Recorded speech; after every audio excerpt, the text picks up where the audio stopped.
आप देख रहे हैं ATN अक्सा टाइम्स नाउ, आपको रखे सबसे आगे। आप देख रहे हैं क्राइम 100 न्यूज, हर खबर सच के साथ। संवाददाता दानिश खान की खास रिपोर्ट। वंचित समाज अनुसूचित जाति कल्याण महासमिति के द्वारा प्रेस वार्ता का आयोजन किया गया। प्रेस वार्ता में राष्ट्रीय अध्यक्ष रविशंकर हवेलकर ने आयरा प्रेस क्लब में पत्रकार वार्ता की। प्रेस वार्ता में पत्रकारों को रविवार को होने वाले अधिवेशन के बारे में जानकारी दी। प्रेस वार्ता में उन्होंने कई बिंदुओं की जानकारी दी, साथ ही समाज से प्राइवेट प्रथा खत्म कराने की मांग की। प्रेस वार्ता में राष्ट्रीय अध्यक्ष रविशंकर हवेलकर के साथ ब्रजेश कुमार, जमाल अशरफ, CL बघेल, मनोज बाल्मीकि उपस्थित रहे। कॉन्फ्रेंस किसके द्वारा रखी है, उसका क्या उद्देश्य है? नमस्कार बंधुओं, मेरा नाम रविशंकर हवेलकर है। मैं राष्ट्रीय अध्यक्ष वंचित समाज अनुसूचित जाति कल्याण महासमिति से हूँ। और कल 11 तारीख को हम लोग शाम को 4 बजे सहनाई गार्डन में कानपुर नगर में आयोजित किया गया है। महर्षि वाल्मीकि जी के हम लोग मानने वाले लोग हैं और राज्य स्तरीय वाल्मीकि स्वाभिमान सम्मान अधिकार सम्मेलन का आयोजन किया गया है।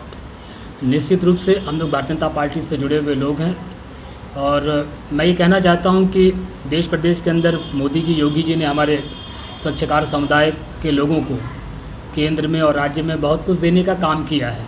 लेकिन कभी कभी क्या होता है कि जब सूरज की रोशनी सब जगह जाती है तो बहुत सारे ऐसे क्षेत्र होते हैं जो उस प्रकाश से वंचित रह जाते हैं।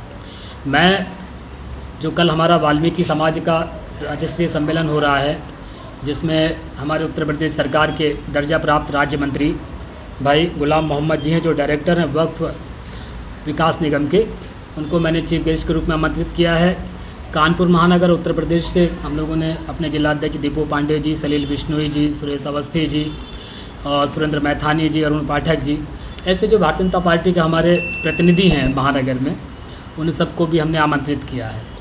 विषय हमारा ये है कि कानपुर बुंदेलखंड क्षेत्र में जो 17 ज़िले हैं, जिसमें 10 लोकसभाएँ हैं, 54 विधानसभाएँ हैं और 12 सुरक्षित है, लेकिन कहीं ना कहीं जो हमारी संख्या का अनुपात है इस कानपुर बुंदेलखंड क्षेत्र में, उससे हम वंचित हो गए। हमारा यहाँ पर राज्यसभा का सदस्य नहीं, विधान परिषद में नहीं, विधायक नहीं, दर्जा प्राप्त मंत्री नहीं, आयोग में, निगम में, बोर्ड में अध्यक्ष उपाध्यक्ष नहीं। तो ये हमारे समाज में इस चुनाव में जब हम लोग भारतीय जनता पार्टी की नीतियों को लेकर के, आदरणीय मोदी जी और उत्तर प्रदेश के यशस्वी मुख्यमंत्री योगी जी की नीतियों को लेकर के, और जो बहुत सारी योजनाओं से शासन ने जो आच्छादित किया वंचित तबके को, गरीब निर्बल समाज के लोगों को, जैसे उसमें आपने देखा वो आसरा में कॉलोनी देने का काम किया, प्रधानमंत्री आवास देने का काम किया, हमने किसानों को सम्मान निधि देने का काम किया, मुफ्त में शौचालय देने का काम किया, सिलेंडर देने का काम किया, मतलब बहुत सारी योजनाओं से। वित्त विकास निगम के माध्यम से अनुसूचित जाति वर्ग के लोगों को करोड़ों रुपए का लोन देने का काम किया, मुद्रा का में हम लोगों ने स्टैंड अप इंडिया में काम किया। लेकिन इस चुनाव में हम जब बस्तियों में गए तो कहीं ना कहीं हम चूक गए, हम अपने लोगों को समझाने में नाकामयाब रहे और विपक्ष ने जो ये रिजर्वेशन ख़त्म करने का, संविधान ख़त्म करने का जो अपना शगुफा छोड़ा, उसमें वो कामयाब हो गए। इसमें आप जानते हैं कि हमारे केंद्रीय नेतृत्व ने, प्रदेश नेतृत्व ने, आदरणीय मुख्यमंत्री जी ने स्वीकार किया कि कहीं ना कहीं हम अति उत्साह में चीज़ों को समझ नहीं पाए और हमारा प्रदर्शन सम्मानजनक नहीं रहा। इसी परिप्रेक्ष्य में कल हम लोग उत्तर प्रदेश के यशस्वी मुख्यमंत्री जी और योगी जी को अपनी भावनाओं से अवगत कराने जा रहे हैं। हमारा ज्ञापन पत्र भी इसमें होगा और इस कार्यक्रम में उत्तर प्रदेश में बहुत सारे ज़िलों से हमारे लोग आ रहे हैं और प्रदेश के बाहर से भी हमारे लोग आ रहे हैं। तो हम आज के दिन हम सिर्फ इतना कहना चाहते हैं अपने लोगों से, जहाँ तक मेरी आवाज़ जा रही है, कि वाल्मीकि समाज के इस स्वाभिमान सम्मान अधिकार सम्मेलन में अपनी जागरूकता का परिचय दें और बड़ी संख्या में इस कार्यक्रम को सफल बनाने के लिए आएँ, जिससे कि हम उनकी जो मूलभूत मांगे हैं, जैसा कि आप जानते हैं कि कानपुर महानगर और प्रदेश सहित हमारे लोग आउटसोर्सिंग पर काम कर रहे हैं, जिनका वेतन लगभग 9,000 है। मैं किसी भी तरीके से इस तर्क से सहमत नहीं हूँ कि इससे स्वच्छकार समाज का भला होगा, उनके परिवार का उत्थान होगा, उनके बच्चों का भविष्य सुखमय होगा। क्योंकि कोई भी, मैं चैलेंज के साथ कहता हूँ, कोई अधिकारी मुझे ये बुला भा करके बता दे कि 9,000 रुपये में 5 परिवार के सदस्यों का कैसे गुजर बसर होगा। जब शिक्षा का मामला हो या बीमारी का मामला उनके परिवार के सदस्यों का, तो ये संभव नहीं है। तो हमारी ये मांग है कि जो लोग इस पे काम कर रहे हैं उनको कम से कम 25,000 रुपये न्यूनतम वेतन दिया जाए।